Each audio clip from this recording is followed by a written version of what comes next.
आप सभी को अस्सलाम वालेकुम और सुबह का नमस्कार। एजुकेशन अफेयर्स के इस चैनल पर मैं आप सभी का हार्दिक अभिनंदन और स्वागत करता हूं। जैसा कि हम जानते हैं कि शिक्षक समाज के निर्माता होते हैं, जो छात्रों के ज्ञान, कौशल और चरित्र का निर्माण करते हैं। वे केवल किताबें नहीं पढ़ाते, बल्कि बच्चों में नैतिक मूल्यों, जिज्ञासा और सोचने की क्षमता विकसित करते हैं। भारत में शिक्षक को गुरु कहा जाता है, जिनका स्थान माता-पिता से भी ऊपर माना गया है। वे छात्रों को सही गलत का भेद सिखाते हैं और उन्हें भविष्य के लिए भी तैयार करते हैं। तो ऐसे शिक्षक बनने के लिए हमें किन-किन चरणों से, किन-किन संरचनाओं से, किन-किन गुणों का हमें प्राप्त होना चाहिए, हमें कौन-कौन सी उपाधि प्राप्त रहनी चाहिए, जिससे हम एक गुणवत्तापूर्ण शिक्षक बन सके। तो आज का विषय भी कुछ इस प्रकार से होने वाला है कि भारत में शिक्षा प्रणाली क्या होगी तथा उसकी संरचना, गुण और अवगुण क्या होंगे। आइए इसके विषय में विस्तार पूर्वक चर्चा करते हैं। भारत में शिक्षा प्रणाली एक जटिल और बहुस्तरीय संरचना है, जिसका उद्देश्य देश के विभिन्न शैक्षिक स्तरों के लिए योग्य शिक्षकों को तैयार करना है। यह प्रणाली प्रारंभिक बचपन से लेकर उच्च शिक्षा तक के शिक्षकों को प्रशिक्षित करती है। जैसा कि हम जानते हैं कि भारत जैसे विशाल देश में शिक्षा प्रणाली एक जटिल प्रक्रिया है और एक बहुत ही बहुस्तरीय संरचना है, जिसका उद्देश्य क्या है कि जो भी शैक्षिक स्तर है उसमें योग्य टीचरों को हम लोग तैयार कर सके। तो इसमें प्रारंभिक से लेकर के जो भी उच्च स्तर तक के ऐसे टीचर्स का निर्माण करना है, जो कि क्या हो, पूर्ण रूप से प्रशिक्षित हो, ताकि बालकों को, बच्चों को, विद्यार्थियों को अच्छे से शिक्षा प्रदान कर सके। आइए इसके संरचना को हम लोग समझते हैं कि सबसे पहला है कि पूर्व प्राथमिक या फिर प्री प्राइमरी या फिर प्राइमरी टीचर बनने के लिए हमें कौन-कौन सी उपाधियाँ मिलनी बहुत ही आवश्यक है या प्राप्त करनी आवश्यक है। इसके बाद आप लोग प्राइमरी टीचर्स बन सकते हैं। तो उसके लिए पहले है कि डीएलएड। डीएलएड का तात्पर्य है कि डिप्लोमा इन एलिमेंट्री एजुकेशन, और दूसरा है BElEd, bachelor of elementary education. इन दोनों उपाधियों को प्राप्त करने के बाद आप प्री प्राइमरी या फिर प्राइमरी टीचर एजुकेशन में पार्टिसिपेट या ऐसे बच्चों को आप पढ़ा सकते हैं। दूसरा है माध्यमिक या उच्च माध्यमिक शिक्षा, सेकेंडरी या हायर टीचर एजुकेशन। इसमें आप लोग को बीएड या फिर बीए बीएड या बीएससी बीएड, जो कि इंटीग्रेटेड बीएड के नाम से जाना जाता है, इन दोनों उपाधियों को आप प्राप्त करने के बाद माध्यमिक या उच्च माध्यमिक शिक्षा को पढ़ा सकते हैं। बीए बीएड या बीएससी बीएड, जैसा कि हम जानते हैं कि एनईपी 2020 के तहत एक इंटीग्रेटेड टीचर एजुकेशन को बढ़ावा मिला है, जिसके तहत विद्यार्थी बीए के साथ साथ बीएड तथा बीएससी के साथ साथ बीएड की उपाधि प्राप्त कर सकते हैं, जिससे उनका समय भी बचेगा तथा उन्हें बहुत सारे और इसके आगे लाभ भी मिलेंगे। जैसा कि हम जानते हैं कि बीए बीएड या बीएससी बीएड करने के बाद आप चाहे तो पीएचडी के लिए भी फॉर्म भर सकते हैं। उसके लिए आपको नेट देने की आवश्यकता रहती है या नेट क्वालिफाई करना पड़ता है, उसमें भी आप लोग को मौका मिलता है। तीसरा है विशेष शिक्षा, स्पेशल एजुकेशन। स्पेशल एजुकेशन से क्या तात्पर्य है कि ऐसे बालक जो सामान्य बालकों से भिन्न होते हैं तथा उन्हें सुनने, देखने या फिर चलने या फिर सामंजस्य या समन्वय अपने समाज में स्थापित करने में क्या होती है, समस्याएं बहुत सारी आती हैं। तो ऐसे बच्चों को पढ़ाने के लिए बीएड स्पेशल, जो कि bachelor of education in special education हो गया, और दूसरा है DEd in special education, diploma in education, जो कि क्या होगा, एक स्पेशल एजुकेशन में आपको प्राप्त करनी पड़ेगी। इसी में विशेष शिक्षा में फिर एमएड स्पेशल भी होता है, जिसमें आप मास्टरी कर सकते हैं। जैसे जिस प्रकार से बीएड के बाद एमएड होता है, बट यहाँ पे बीएड के बाद एमएड होगा, जो कि आपका स्पेशल एजुकेशन में होगा। स्पेशल एजुकेशन को मैंने बताया है, जैसे किसी बालक को सुनने में दिक्कत है या फिर देखने में दिक्कत है या फिर समाज में सामंजस्य स्थापित करने में समस्या आ रही है, तो ऐसे बालकों को हम कैसे पढ़ाएंगे, इसके अंतर्गत हमें शिक्षा दी जाती है, प्रशिक्षण दी जाती है ना, ट्रेनिंग दी जाती है कि किस प्रकार से उनको पढ़ाया जाए। फिर चौथा है इसी के अंतर्गत, चौथा है इसकी संरचना की शारीरिक शिक्षा की। जो भी फिजिकल टीचर्स होते हैं, वो फिजिकल टीचर बनने के लिए हमें कौन सी उपाधि प्राप्त करनी पड़ती है, तो उसके लिए हमें BPEd, bachelor of physical education करना पड़ता है, तथा इसके बाद आप एमपीएड भी कर सकते हैं। एमपीएड हो जाएगा master in bachelor, MPEd master in bachelor of education, bachelor in physical education.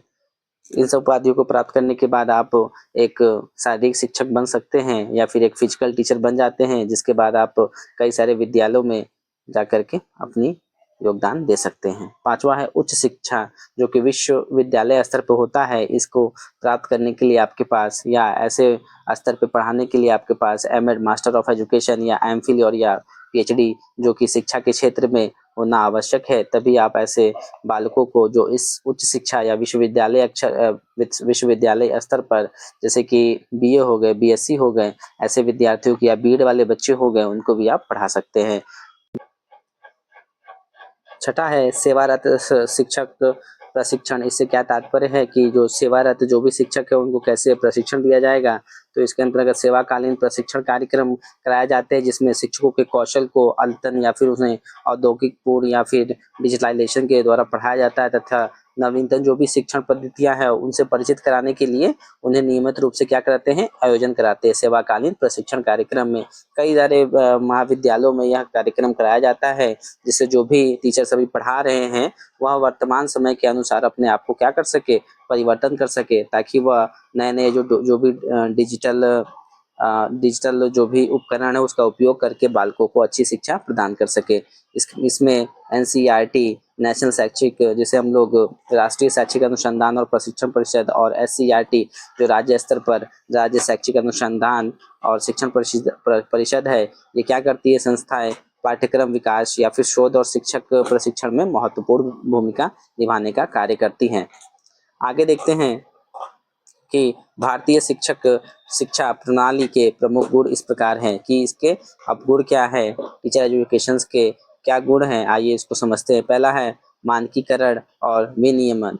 मानकीकरण और विनियम से तात्पर्य है कि एनसीईटी जो क्या करती है, जो भी टीचर एजुकेशन के प्रोग्राम है या नॉर्म्स है, या जो भी अन्य प्रकार के किस प्रकार से क्या एलिजिबिलिटी क्राइटेरिया होगा बीएड या फिर एमएड करने का या डीएलएड करने का, इन सब का निर्धारण एनसीईटी के द्वारा ही निर्धारित किया जाता है। तो यह दिशा निर्देश और मानदंड पूरे देश में शिक्षा या फिर टीचर एजुकेशन कार्यक्रमों में एकरूपता और गुणवत्ता सुनिश्चित करने का एक प्रयास करती है। दूसरा इसका गुण है कि यह विविध कार्यक्रमों का भी आयोजन करती है, विविध कार्यक्रम भी कराती है, कि यह प्रणाली विभिन्न स्तरों और विषयों के लिए शिक्षकों को तैयार करने के लिए कार्यक्रमों की एक विस्तृत श्रृंखला प्रदान करती है। तीसरा इसका गुण है कि यह व्यावसायिक विकास पर जोर देता है, कि सेवाकालीन जो भी प्रशिक्षण और व्यावसायिक विकास कार्यक्रम शिक्षकों को अपने कौशल को लगातार विकास करने और नवीनतम शैक्षिक प्रवृत्तियों से परिचित होने में क्या करती है, मदद कराती है, यह टीचर एजुकेशन। चौथा है अनुसंधान और नवाचार को बढ़ावा देती है। जैसा कि हम लोग जानते हैं कि टीचर एजुकेशन के बहुत सारे ऐसे प्रोग्राम कराए जाते हैं जिसके माध्यम से उन्हें नवाचार के लिए प्रोत्साहित किया जाता है। पांचवा है समावेशी शिक्षा का प्रावधान।